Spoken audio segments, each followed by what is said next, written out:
Bismillahirrahmanirrahim. Assalamualaikum warahmatullahi wabarakatuh. Innal hamdalillah nahmadu wa nasta'inu wa nastaghfiruh wa na'udzubillahi min syururi anfusina wa min sayyiati a'malina may yahdihillahu fala mudhillalah wa may yudhlil fala hadiyalah. Asyhadu an la ilaha illallah wahdahu la syarikalah wa asyhadu anna Muhammadan abduhu wa rasuluhu alladzi la nabiyya ba'da. Shalatu wassalamu ala Rasulillah sayyidina Muhammadi wa ala alihi washabihi wa mawalah. Kita mulai pertemuan kita dengan pembacaan ta'awudz dan basmalah. A'udzubillahi minasyaitonirrajim. Bismillahirrahmanirrahim. Baiklah, anak-anakku, banin dan banat di kelas Nihai ataupun kelas 6 KMI yang Ustadz sayangi, yang Ustadz dicintai. Pada kesempatan pertemuan pertama ini ya, di mata pelajaran fikih kita akan membahas pasal yang ke-6 halaman 301, yaitu al-faslus sadis fin nikahi wa tolak wa raj'ah wal khul'i wal li'an wal ila wa zihar wal adad wan nafaqat wal hadonah. Jadi intinya kita akan membahas tentang bab munakahat atau pernikahan.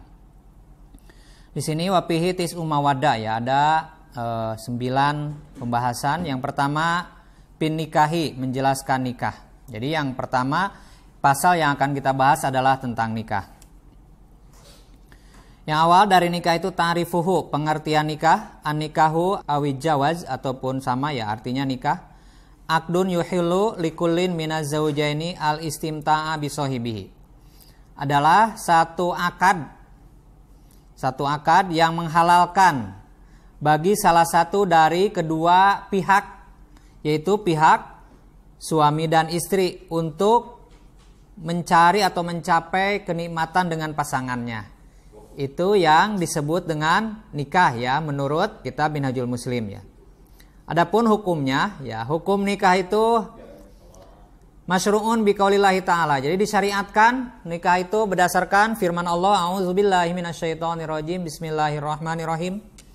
Fankihu ma tabalakum minan nisa'i mathna wa thulatha wa ruba fa in khiftum alla ta'dilu fawahidatan aw ma malakat aymanukum. Fankihu ma tabalakum minan nisa'i, maka nikahilah oleh kalian ma tabalakum minan nisa'i, yang baik menurut kalian di antara wanita.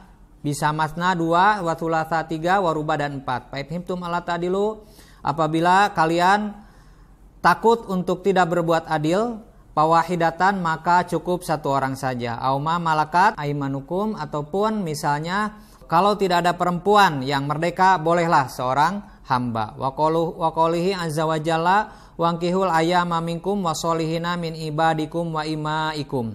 Wa ankihul ayyama, nikahkanlah olehmu orang-orang atau perempuan-perempuan yang sendiri minkum dari kalian. Wasolihina, dan orang-orang yang layak, min ibadikum, dari abid-abid ataupun hamba-hamba laki-laki di antara kalian, wa imaikum, dan amat-amat di antara kalian.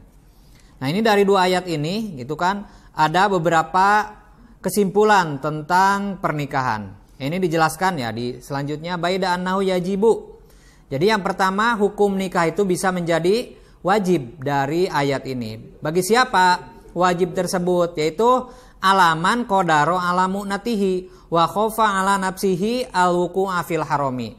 Bagi orang yang mampu untuk membiayai pernikahan, membiayai kehidupan setelah berumah tangga, ataupun membiayai walimah dan lain sebagainya. Nah, dia mampu untuk membiayai pernikahan, tapi dia itu takut, dan dia takut bahwa dirinya akan terjerumus kepada sesuatu yang haram, maka hukumnya itu nikahnya menjadi wajib. Itu yang pertama. Yang kedua, hukum nikah itu wayusanu, dan kedua bisa menjadi sunat. Bagi siapa? Liman qadaro alaihi walam yakhaf al anata. Bagi orang yang mampu untuk membiayai pernikahan, tapi dia tidak takut untuk terjerumus ke dalam perbuatan dosa. Jadi istilahnya dia masih mampu untuk menahan syahwat. Maka bagi orang seperti itu, hukum nikah itu bukanlah wajib, tapi hanya menjadi sunat saja, gitu kan. Dimana sunat itu jika dikerjakan akan mendapatkan pahala, jika tidak dikerjakan tidak akan mendapatkan apa-apa, pahala tidak dapat, gitu kan. maksiat pun ataupun dosa pun dia tidak dapat. Dalilnya liqauli sallallahu alaihi wasallam, ya ma'syarasy syabab man istata'a minkumul ba'at falyatazawwaj. Wahai para pemuda, gitu kan, man istata'a minkumul ba'at, dan barang siapa di antara kalian yang telah mampu untuk memberi nafkah, falyatazawwaj, maka nikahlah kalian. Fa innahu aghaddu lil basari wa ahsanu lil farji. Karena sungguhnya nikah itu aghaddu lil basari, lebih menahan gitu kan terhadap pandangan mata, wa ahsanu lil farji, dan lebih menjaga terhadap farji. Wa qauli sallallahu alaihi wasallam tajawwajul wadud al walud fa inni mukathirum bikum al umama yaumal qiyamah. Nikahilah olehmu perempuan-perempuan yang penyayang, yang banyak anak. Fa inni mukathirum bikum al umama yaumal qiyamah. Karena sungguhnya aku bisa berbangga di hadapan para nabi sekalian karena pada hari kiamat karena banyaknya umat.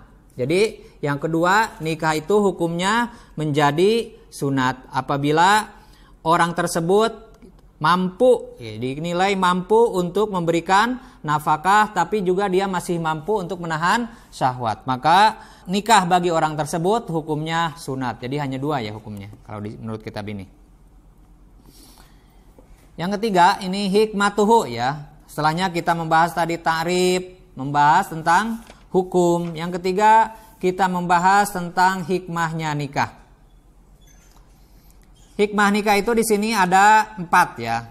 Ada 4. Yang pertama, al-ibqa'u 'alan nau'il insaniyyi bitanasulin natiji anin nikahi.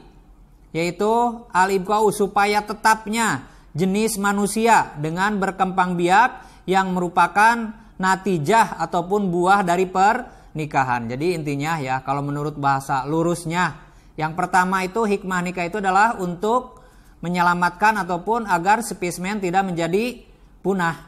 Jadi untuk menyelamatkan spesimen manusia ataupun jenis manusia. Yang kedua, hajatu kulin minaz zaujaini ila sahibihi. Karena ada kebutuhan dari setiap jenis dari suami dan istri, dari laki-laki perempuan kepada lawan jenisnya. Litahsini parjihi biqada'i syahwatil jima'i. Untuk memelihara parjinya dengan melaksanakan kewajiban ataupun dengan melaksanakan hubungan suami istri al-fitriyati yang suci. Maksud yang suci itu ada yang dibolehkan menurut syariat. Jadi yang kedua adalah karena fitrahnya manusia adalah saling membutuhkan, butuh terhadap lawan jenis. Laki-laki butuh terhadap perempuan, perempuan juga butuh terhadap laki-laki. Maka di sini untuk menyelamatkan manusia dari perbuatan dosa, maka disyariatkanlah nikah. Yang ketiga, ta'awunu kullin minaz zaujaini ala tarbiyatin nasli wal muhafadzati ala hayatihi. Yang ketiga, agar terciptanya saling tolong-menolong antara laki-laki dan perempuan, antara suami dan istri untuk tarbiyatun nasli, untuk mendidik keturunan, wal muhafadzati ala hayatihi, dan untuk menjaga kehidupannya. Jadi yang ketiga, karena ya manusia akan punya keturunan ya. Kalau single parent ya maka bisa dipastikan pertama ya nggak akan ada single parent yang punya anak kecuali harus menikah dulu. Kalau setelah menikah lantas misalnya bercerai gitu kan, maka dikhawatirkan kalau bercerai single parent tadi ya maka tidak akan mampu untuk mendidik anak. Maka untuk mendidik anak ataupun menghasilkan generasi yang terdidik maka diperlukanlah syariat pernikahan. Yang keempat, tanzimul alaqati bainar rajuli wal mar'ati ala asasin min tabadulil huquqi wa ta'awunil musmiri fi dairatil mawaddati wal muhibbati wal ihtirami wat takdiri. Nah ini untuk terjalinnya hubungan antara laki-laki dan perempuan dengan prinsip pertukaran hak yang menghasilkan beberapa hal yang berkaitan dengan cinta dan kasih sayang. Itu kan, jadi supaya terjalinnya pertukaran hubungan pertukaran antara laki-laki dan perempuan sehingga laki-laki dan perempuan itu saling memahami karakter dan sifatnya masing-masing. Itu yang keempat. Jadi ada 4 hikmah nikah di sini ya. Selanjutnya kita akan membahas arkanun nikah ya. Arkanun nikah di sini ada beberapa rukun ya. Rukun nikah itu pertama wali, ya. Yang kedua asyahidani, 2 orang saksi. Yang ketiga sigotul akdi, adanya akad, ya, serah terima. Yang keempat adanya mahar. Yang pertama, ya, kita bahas wali. Jadi di antara rukun nikah itu yang pertama adalah wali. Wali di sini adalah huwa abu zaujati. Bapaknya calon pengantin perempuan, itu kan wali. Awil wasiyu, atau orang yang diberi wasiat. Yang diberi wasiat oleh si bapaknya. Misalnya bapaknya meninggal, sebelum meninggal dia berwasiat, gitu kan. Ataupun bapaknya sedang tidak ada di tempat, gitu kan. Sebelum terjadinya akad nikah, maka dia mewakilkan kepada orang lain. Itu hukumnya sama dengan orang yang diberi wasiat. Wal akrobu, dan ketiga kerabat, ya. Pal akrobu min asobatiha, maka kerabat yang paling dekat, adapun yang paling berhak untuk menjadi wali adalah asobahnya, gitu kan. Auzurroi, ataupun orang yang bijak min ahliha, dari ahlinya. Nanti ada, ya, pembahasannya siapa yang berhak menjadi wali. Karena, ya, kalau kita lihat, ya, setelahnya orang tuanya meninggal, bapaknya, maka walinya itu berpindah ke atas dulu. Ke atas dulu kepada kakeknya, gitu kan.